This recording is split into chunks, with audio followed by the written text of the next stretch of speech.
ಓಂ ಶ್ರೀ ಮಾತೃಭ್ಯೋ ನಮಃ ಪಿತೃಭ್ಯೋ ನಮಃ ಆಚಾರ್ಯೇಭ್ಯೋ ನಮಃ ಪರಮಗುರುಭ್ಯೋ ನಮಃ ಶ್ರೀಮದಾನಂದತೀರ್ಥ ಭಗವತ್ಪಾದಾಚಾರ್ಯ ಗುರುಭ್ಯೋ ನಮಃ ಹರಿ ಓಂ.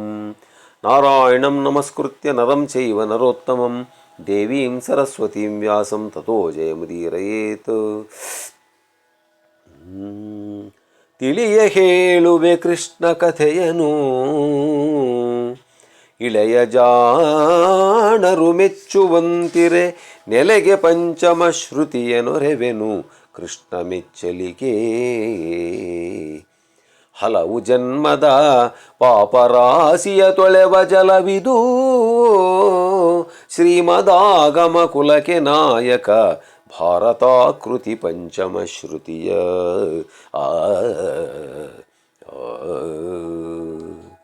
ನನ್ನ ಆತ್ಮೀಯ ಅಧ್ಯಾತ್ಮ ಬಂಧುಗಳೇ, ಕುಮಾರವ್ಯಾಸ ಭಾರತದ ಅರಣ್ಯ ಪರ್ವದ 17ನೇ ಸಂಧಿಯ ಸೂಚನೆ. ರಾಯ ಕುರುಪತಿ ವಿದುರ ಗುರು ಗಾಂಗೇಯ ಕೃಪರು ಅಲ್ಲೆನಲು, ಪಾಂಡವರಾಯ ವಿಪಿನಕ್ಕೆ ಘೋಷಯಾತ್ರೆಯ ನೆವದಲೈ ತಂದ.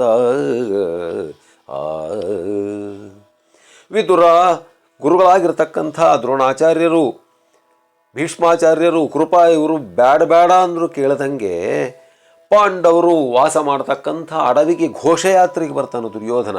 ಘೋಷಯಾತ್ರೆ ಅಂದರೆ ಮಹಾರಾಜರು ಹಿಂದಿನ ಕಾಲದಲ್ಲಿ ಮಹಾರಾಜರು ಗೋಶುಶ್ರೂಷೆಯನ್ನು ಮಾಡೋದಕ್ಕೋಸ್ಕರ ಅನೇಕ ಗೋವುಗಳನ್ನು ಹುಲ್ಲುಗಾವಲಿನಲ್ಲಿ ಮೇಯಿಸ್ತಕ್ಕಂಥ ಒಂದು ಸಂದರ್ಭದಲ್ಲಿ ಆಗಾಗ ಗೋವುಗಳ ಭೇಟಿ ನೀಡಿಬಿಟ್ಟು ಅವುಗಳ ಶುಶ್ರೂಷೆಯನ್ನು ಮಾಡಿ ಅಲ್ಲಿ ಗೋಪಾಲಕರಿಗೆ ನಿರ್ದೇಶನಗಳನ್ನು ಕೊಟ್ಟು ಬರ್ತಕ್ಕಂಥ ಒಂದು ಸಂದರ್ಭ. ಎಷ್ಟು ಗೋವುಗಳಿದ್ದಾವೆ ಅಂತ ಹೇಳಿಬಿಟ್ಟು ಲೆಕ್ಕ ಹಾಕಿ ಕೆಲವರಿಗೆಲ್ಲ ವಿಪ್ರರಿಗೆ ಗೋದಾನವನ್ನು ಕೊಟ್ಟು ಅವುಗಳ ಒಂದು ಶುಶ್ರೂಷೆಯನ್ನು ಮಾಡಿ ಬರ್ತಕ್ಕಂಥ ಒಂದು ಸಂದರ್ಭ.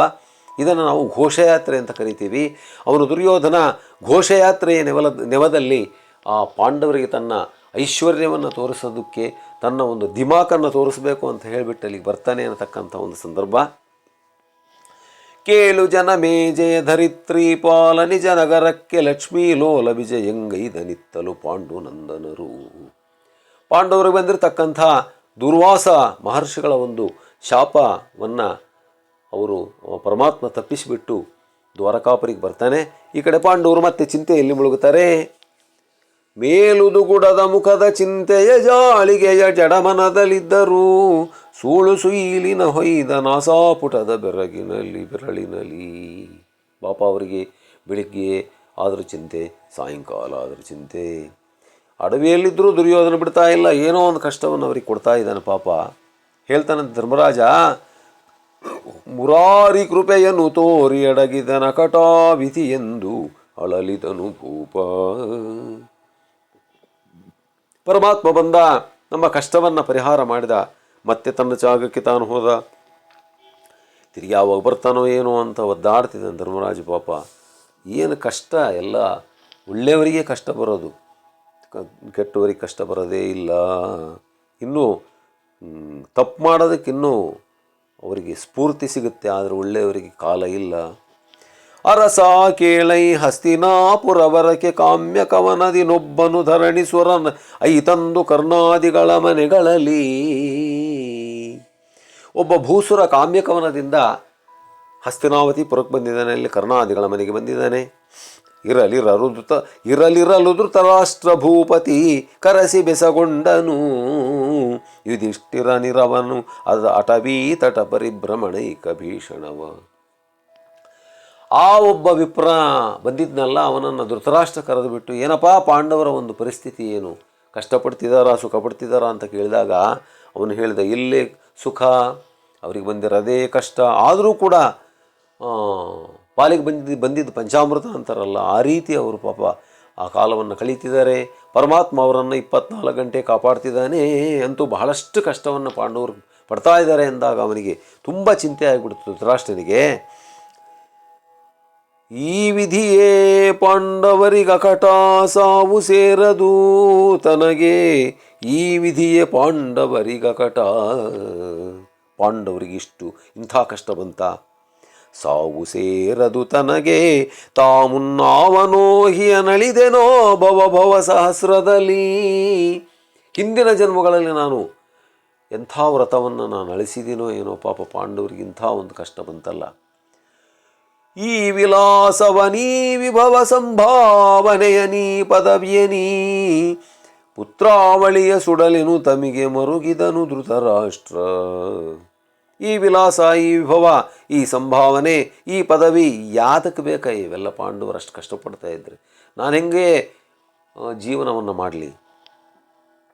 ಅಳಲುವಿ ಧೃತರಾಷ್ಟ್ರನು ಕಳಕಳವ ಕೇಳಿದು ಕರ್ಣಶಕುಣಿಗಳು ಉಲಿದು ತಂಬುಲ ಸೂಸೆ ನಕ್ಕರು ಹೊಯ್ದು ಕರತಳವ.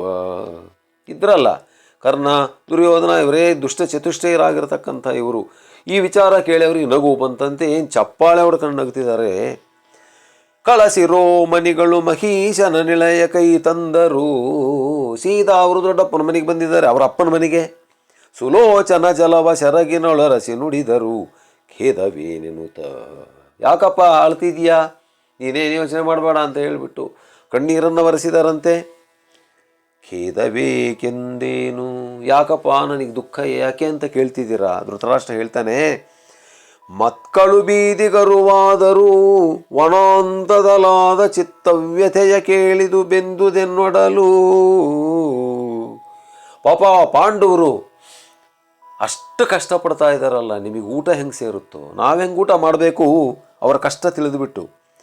ಆ ದಿವಾಕರನಂತೆ ನಿಚ್ಚಲು ಕಾದು ಉದಯಾಸ್ತಮಯದಲ್ಲಿ ಧನುಜಾದಿ ಕಳರೊಡ ಅಟವಿಗೋಟಲೆ ಎಂದು ಬಿಸುಸುಯ್ದ. ಅವರಿಗೆ ಪಾಪ ದಿನಗಳುರುಳದೆ ಕಷ್ಟ ಆಗಿಬಿಟ್ಟಿದೆ, ಊಟಕ್ಕಿಲ್ಲ, ಬಹಳ ಕಷ್ಟಪಡ್ತಾ ಇದ್ದಾರೆ ಪಾಂಡವರು ಅಂತಕ್ಕಂಥ ವರ್ತಮಾನ ನನಗೆ ಬಂತು.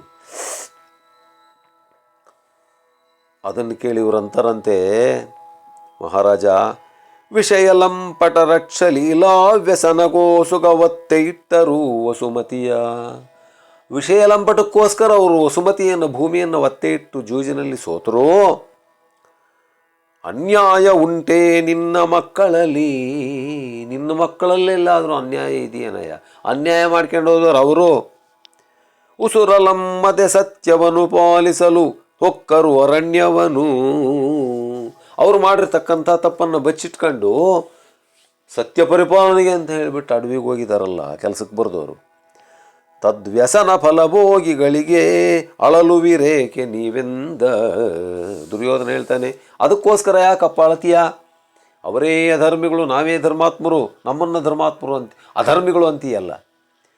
ಅವರು ಕುಹಕೋಪಾಯದಲ್ಲಿ ಕೌರವರ ಕೆಡಿಸದೆ ಮಾಡರು. ಏನೋ ಅಂತಾರ ತಿಗಡಿ ಮಾಡಿ ನಮ್ಮನ್ನು ಹಾಳು ಮಾಡೋದಂಕ ಬಿಡಲ್ಲ ಅವರು.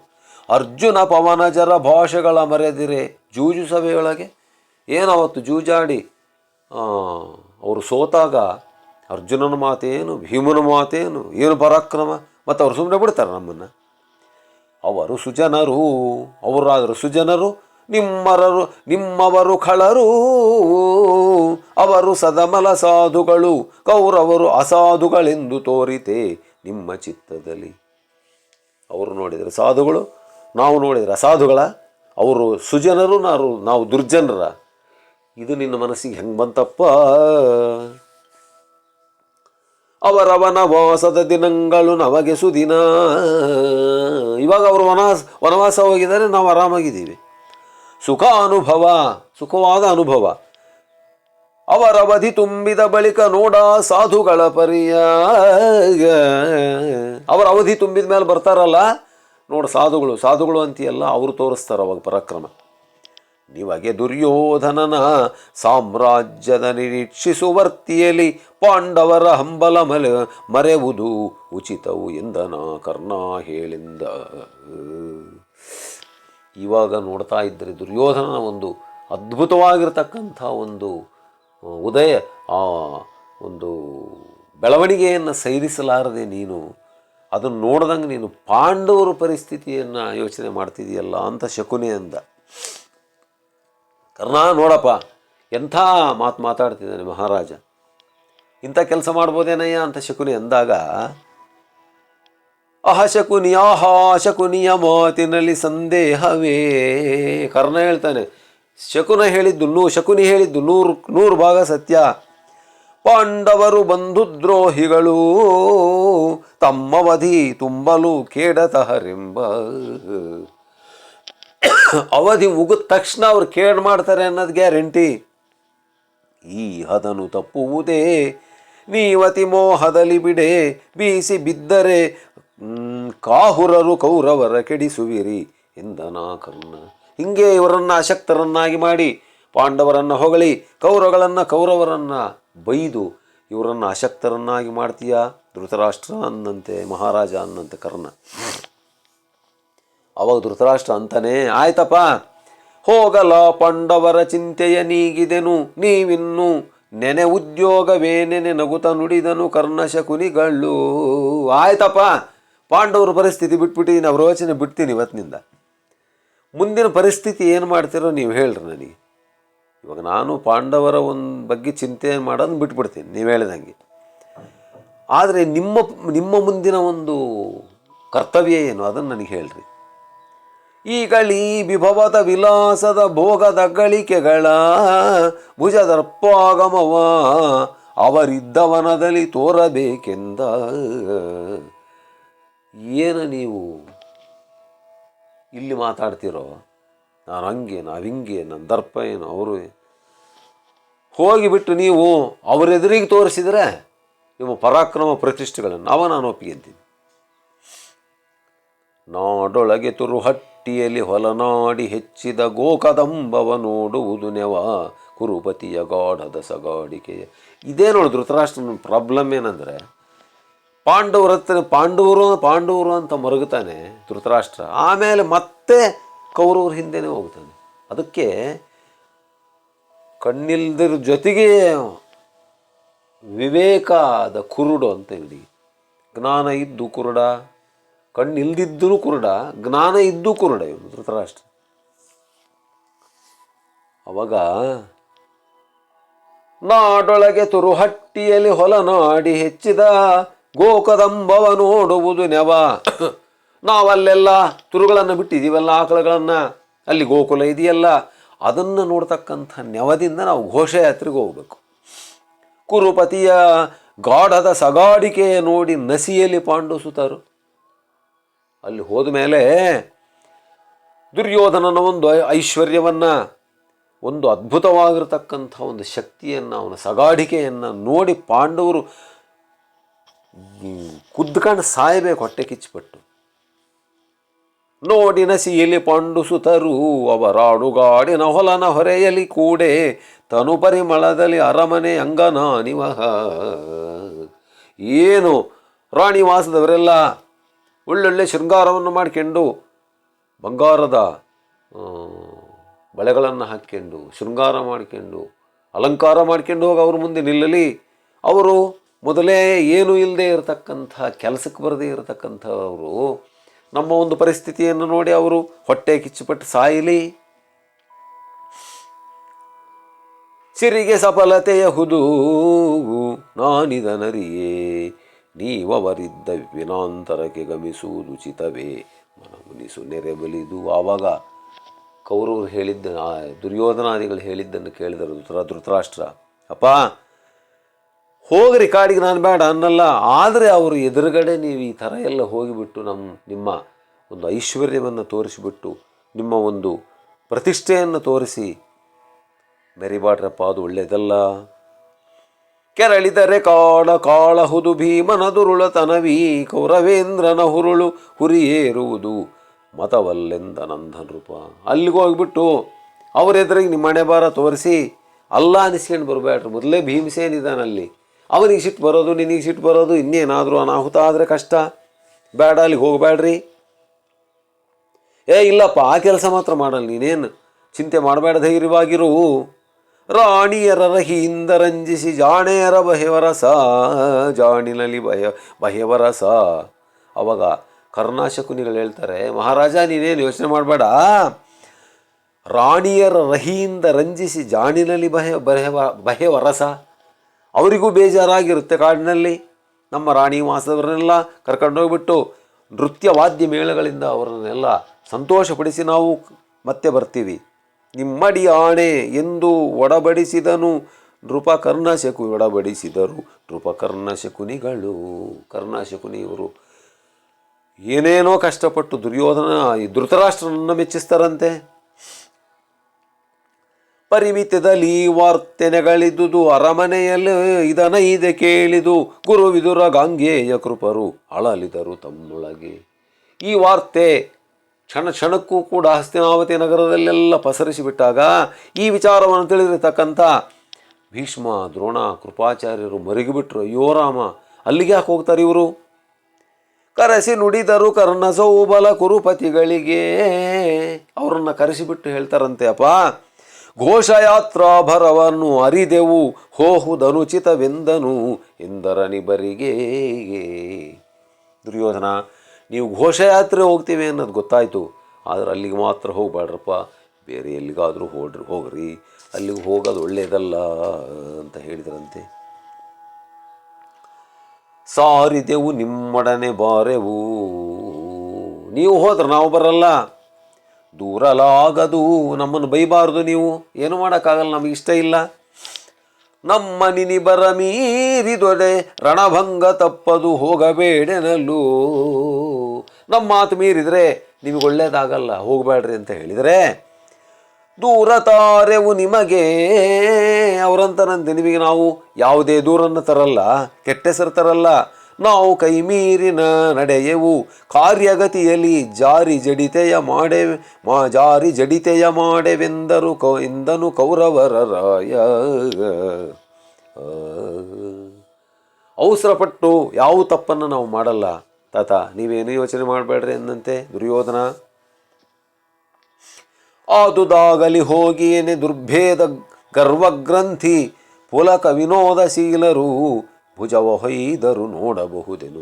ಆಯ್ತಪ್ಪ ಹೋಯ್ ಬರ್ರಿ, ಆದರೂ ಕೂಡ ಹುಷಾರಂದಾಗ ಏನು ಪಕ್ಕಕ್ಕೆ ಬಂದು ಸುಮ್ಮನೆ ಕೆಕ್ಕಟ್ಲಾಡ್ಕೊಂಡು ನಕ್ಕಂತ ಭುಜವನ್ನು ಹೊಯ್ತಿದ್ರಂತೆ. ನೋಡ್ಬೇಕು ನಮ್ಮ ಪರಾಕ್ರಮ ಅವರೆದುರಿಗೆ ತೋರಿಸ್ತೀವಿ ಅಂತ. ಮಾಡಬಾರದು ಮಾಡಿದ್ರೆ ಆಗಬಾರ್ದಾಯ್ತು ಅಂತಾರಲ್ಲ, ಹಾಗೆ ಹೆಂಗಪ್ಪ ಹೊರಟ್ರವರು? ಕೇರಿಯಲ್ಲಿ ಸಾರಿದರು ಕೊಟ್ಟರು ವಾರು ಕವನ ಬಲಾಜನಕ್ಕೆ ಭಂಡಾರ ಸವೆದುದು ಗಣಿಕೆಯರಿಗೆ ಆಭರಣ ದಾನದಲ್ಲಿ. ಏನು ನೃತ್ಯಕಾರರು ಶೃಂಗರಿಸ್ಕೊಂಡ್ಬಿಟ್ರು, ಅಲಂಕಾರಗೊಂಡ್ರು, ರಾಣಿ ವಾಸದವರೆಲ್ಲ ಹೊರಟರು. ಕೋಟ್ಯಾಂತರ ಜನ ಹೆಣ್ಣುಮಕ್ಕಳು ಸಾರ ಪರಿಮಳ ವಸ್ತುಗಳ ಬಲುಭಾರಣೆಯ ಪೆಟ್ಟಿಗೆಗಳೊಟ್ಟಿತು ತೇರುಗಳ ಮೇಲೊದಗಿತು ಅಕ್ಷೋಹಿಣಿಯ ನಾರಿಯರು. ಅಕ್ಷೋಹಿಣಿಗಟ್ಟಲೆ ಹೆಣ್ಣುಮಕ್ಕಳು ಹೊರಟು ಬಿಟ್ರಂತೆ, ಶೃಂಗಾರ ಮಾಡಿಕೊಂಡು ಬಂಗಾರದ ಸರ, ಬಳೆ, ಅವು ಇವು ವಸ್ತ್ರಾಭರಣಗಳನ್ನೆಲ್ಲ ತೊಟ್ಕೊಂಡು ಪಾಂಡವರಿಗೆ ತೋರಿಸೋದಕ್ಕೋಸ್ಕರ. ಸವಡಿಯಾನೆಯ ಮೇಲೆ ಗಣಿಕಾ ನಿವಹ ದಂಡಿಗೆಗಳಲ್ಲಿ, ಆನೆ ಮೇಲೆ ಅಂಬಾರಿ ಹಾಕಿಬಿಟ್ಟಲ್ಲಿ ಹೆಣ್ಮಕ್ಳು ಕೂತ್ಕೊಂಡಿದ್ದಾರೆ. ಕೆಲವರು ಯುವತಿಯರು ಕೆಲರಶ್ವಚಯದಲ್ಲಿ ರಥನಿಕಾಯದಲ್ಲಿ. ಕೆಲವರು ಯುವತಿಯರು ಕುದುರೆ ಮೇಲೆ, ಕೆಲವರು ರಥದ ಮೇಲೆ. ಯುವತಿಮಯವೋ ಸೃಷ್ಟಿ ಗಣಿಕಾ ಯುವತಿಯರ ನೆಲ ನೀದುದೋ. ಯುವತಿಮಯವೋ ಸೃಷ್ಟಿ, ಈ ಸೃಷ್ಟಿ ಯುವತಿಯರ ಮಯನೇನೋ ಅನ್ನೋ ರೀತಿಯಲ್ಲಿ ಕಾಣ್ತಾ ಇದೆಯಂತೆ. ಗಣಿಕಾ ಯುವತಿಯರ ನೆಲ ನೀದುದೋ, ನೆಲನೇ ಆ ಗಣಿಕೆಯರನ್ನು ಈದು ಬಿಟ್ಟಿದೆಯೇನೋ. ದಿಗು ವಿವರ ಕರೆದುದೋ ಕಾಂತೆಯರ ನೆನೆ ಕವಿದುದು ಅಗಲದಲ್ಲಿ. ಎಲ್ಲಿ ನೋಡಿದರು ಹೆಣ್ಮಕ್ಕಳು ಹೊರಟು ಬಿಡ್ತಂತೆ. ಅರಸ ಕೇಳೈ 10,000 ಕರಿಘಟಾವಳಿ 8,000 ವರಥೌರಾವುತರವಾಗಿ ವಾಘೆಯಲ್ಲಿ 1 ಕೋಟಿ. ಬಿಗಿದು ನಗ್ಗದ ಭಟರ ಸಂಖ್ಯೆಯ ಅರಿಯೇ ಇಂತಿದು ಘೋಷಯಾತ್ರೆಯ ಪರುಠವಣೆಗಿದು ಒದಗಿದ ಚತುರ್ಬಲವೂ ಮಣಿಪಾಲಕನ. 10,000 ಆನೆ, 8,000 ರಥ, 100 ಕೋಟಿ ಸಂಖ್ಯೆ ಆನೆಗಳು, ಕುದುರೆಗಳು, ರಾವುತರು ಎಲ್ಲ ಸೇರಿ ಕೋಟಿಗಟ್ಟಲೆ ಜನ ಬರ್ತಾ ಇದ್ದಾರಂತೆ. ನೆರೆದು ದಗಣಿತ ವಂದಿಗಳು ಕವಿವರರು ವಿದ್ವಾಂಸರು ವಿಧಾವಂತರು ಸುನರ್ತಕ ಕಥಕ ಪರಿಹಾಸಕರು ಪಾಠಕರು. ಚರರು ಮಲ್ಲರು ಬೆಂಟೆಗಾರರು ಪರಿಜನಾವಳಿ ಸಹಿತ ನಗರಾಂತರದ ಪಯಣದ ಮೇಲೆ ಪಯಣದಲ್ಲಿ ಅರಸನೈ ತಂದ. ವಂದಿ ಮಾಗಧರು, ಕವಿವರರು, ವಿದ್ವಾಂಸರು, ಸುನರ್ತಕ ನರ್ತಕರು, ಕಥಕ ಪರಿಹಾಸಕರು, ಚರರು ಮಲ್ಲರು ಬೇಂಟೆಗಾರರು ಇವರೆಲ್ಲ ಸೇರಿ ಸಾವಿರಾರು ಜನ ಬರ್ತಾ ಇದ್ದಾರಂತೆ. ಅರಸ ಕೇಳಿವರತ್ತ ಪಯಣದ ಭರದಿನೈತರೇ, ಮುಂದೆ ವಾಯಸವೆರಡು ತಮ್ಮಳು ಕದನ ಮುಖದಲ್ಲಿ ವಾಮದೆಸೆಗಾಗಿ. ಸೈನ್ಯ ಬರ್ತಾ ಇದೆ. ಅಷ್ಟೊತ್ತಿಗೆ ಏನಾಯ್ತಪ್ಪ ಅಂದರೆ ಎಡಗಡೆಯಿಂದ ಬಲಗಡೆಯಿಂದ ಎಡಭಾಗಕ್ಕೆ ಎರಡು ಕಾಗಿಗಳು ಜಗಳಾಡ್ತಾ ಹೋದುವಂತೆ ಆದ ಅಪಶಕುನ. ಆ ಒಂದು ಪ್ರಜ್ಞೆ ಕೂಡ ಇವನಿಗಿಲ್ಲ. ಮುಂದೇನೋ ಕಾದಿದೆ ಅನ್ನತಕ್ಕಂಥದ್ದನ್ನು ಇವನು ಮರ್ತ ದುರ್ಯೋಧನ ಬರೀ ಅವನ ಅಹಂಕಾರ ಪ್ರತಿಷ್ಠೆಯನ್ನು ತೋರಿಸೋದಕ್ಕೋಸ್ಕರ ಪಾಂಡವರ ಕಾಡಿಗೆ ಬರ್ತಾ ಇದ್ದಾನಂತೆ, ಅವರು ವಾಸ ಮಾಡತಕ್ಕಂಥ ಅಡವಿಗೆ. ಬಂದೇನು ಮಾಡಿಬಿಟ್ಟ, ಸೀದ ಗೋಶಾಲೆಗೆ ಬಂದ. ಕರೆಸಿದನು ಕೀಲರಿಗಳನ್ನು ಆಧರಿಸಿ ಹಟ್ಟಿಯ ತುರುಗಳೆಲ್ಲವ ತರಿಸಿ ನೋಡಿದನಲ್ಲಿ ಹಿಂಡಿನ ಕೋಟಿ ಸಂಖ್ಯೆಗಳ. ದುರ್ಯೋಧನ ಕರೆಸಿಬಿಟ್ಟಂತೆ ಗೋಪಾಲಕರನ್ನ, ಆಕಳುಗಳನ್ನು ಕರೆಸಿದನಂತೆ, ಕೋಟ್ಯಾಂತರ ಆಕಳುಗಳು. ಹರಿವ ಹಾರುವ ಪಂಟಿಸುವ ಸೈವರಿವ ಮರಳುವ ಸುರಿವ ನಿಲುವೆಳೆಗರುಗಳನ್ನು ನೋಡಿದನು ನಗುತ ನರೇಂದ್ರನುಲವಿನಲ್ಲಿ. ಏನು ಸುಮ್ಮನೆ ತಕ ತಕ ತಕ ತಕ ಕುಣಿತಾ ಇರತಕ್ಕಂಥ, ದೃಷ್ಟಿಸಿ ನೋಡ್ತಾ ಇರತಕ್ಕಂಥ, ಚೇಷ್ಟೆ ಮಾಡ್ತಾ ಇರತಕ್ಕಂಥ ಕರುಗಳನ್ನು ನೋಡಿದಂತೆ ಕರುಗಳನ್ನು ತರಿಸಿ ಹೋರಿಯ ಗವಿಯ ಗೂಳಿಯ ಬರಿಸಿದನು. ಕೆಲವ ಕೃಷಿಕರಿಗಿರಿಸಿದನು. ಅಲ್ಲಿ ಹೋರಿಗಳನ್ನು ತರಿಸಿಬಿಟ್ಟು ಕೃಷಿಕರಿಗೆ ಕೊಟ್ಟನಂತೆ. ಗೋಲಕ್ಷವಿತ್ತನು ವಿಪ್ರ ಸಂಕುಲಕ್ಕೆ, 1,00,000 ಗೋಗಳನ್ನು ದಾನವಾಗಿ ಮಾಡಿದ್ದಾನೆ ವಿಪ್ರರಿಗೆ. ಕರಸಿ ಕೊಟ್ಟನು ಭಟ್ಟರಿಗೆ ಮಲ್ಲರಿಗೆ ವಿಟರಿಗೆ ನಟವಿದಾಂತರಿಗೆ ಬಹುವಿಧ ಬಹಳ ಒಂದಿಗೆ ಮಾಗಧೌರಜಕ್ಕೆ. ಮಹಾರಾಜರಿಗೆ, ಭಟ್ಟರಿಗೆ, ನಟರಿಗೆ, ವಿದ್ಯಾವಂತರಿಗೆ ಇವರೆಲ್ಲರಿಗೂ ಕೂಡ ಐಶ್ವರ್ಯವನ್ನು ದಾನ ಮಾಡಿದ್ದಾನೆ, ಗೋದಾನವನ್ನು ಮಾಡಿದ್ದಾನೆ. ಇವೆಲ್ಲ ಒಳ್ಳೆಯದೇ, ಒಳ್ಳೆಯ ಕೆಲಸಗಳನ್ನು ಮಾಡ್ತಿದ್ದಾನೆ. ಮೈಯೆಲ್ಲ ಬಂಗಾರ ಮೂಗೊಂದಿತ್ತಾಳೆ ಅಂತಾರಲ್ಲ, ಹಾಗೆ ಕೆಟ್ಟ ಬುದ್ಧಿ ಮಾತ್ರ ಹೋಗಲ್ಲ ಇವನಿಗೆ. ಏಕೆಂದರೆ ಜಾಲಿಯ ಮರದಂತೆ ದುರ್ಜನರು, ಮುಲಾಗ್ರ ಪರ್ಯಂತ ಮುಳ್ಳು ಕೂಡಿಪ್ಪಂಥ ಅಂತಾರಲ್ಲ ಪುರಂದರದಾಸರು, ಹಾಗೆ ಅಡಿಯಿಂದ ಮುಡಿಯವರೆಗೆ ಕೆಟ್ಟದ್ದನ್ನೇ ತುಂಬಿಕೊಂಡಿರತಕ್ಕಂಥ ದುರ್ಯೋಧನ ಕೆಟ್ಟ ಬುದ್ಧಿಯನ್ನು ಹೆಂಗೆ ಬಿಡ್ತಾನೆ. ಸ್ವಭಾವ ಹುಟ್ಟುಗೊನ ಸುಟ್ಟರು ಹೋಗಲ್ಲ ಅಂತಾರಲ್ಲ, ಆ ರೀತಿ ಅವನು ಮಾಡ್ತಾ ಇದ್ದಾನಂತೆ. ಅಂಗಚಿತ್ತವನಿತ್ತು ಮೊದಲ ಸಮಂಗನನು ಪತಿಕರಿಸಿ ಹಿಂದಿನ ವಂಗಡದ ಗೋಪಾಲನಿಕರಕ್ಕೆ ಕೊಟ್ಟನು ಉಡುಗೊರೆಯ. ಅಲ್ಲೆಲ್ಲ ಗೋಪಾಲರಿದ್ದರಲ್ಲ, ಅವ್ರನ್ನೆಲ್ಲ ಕರೆಸಿ ಅವರಿಗೆ ಉಡುಗೊರೆಯನ್ನು ಕೊಟ್ಟಿದ್ದಾನೆ. ಹಿಂಗಿದವು ತುರು ಬೇಟೆಯಾಡಿ ಮೃಗಗಳಿಗೆ ಮದ್ದರೆದು.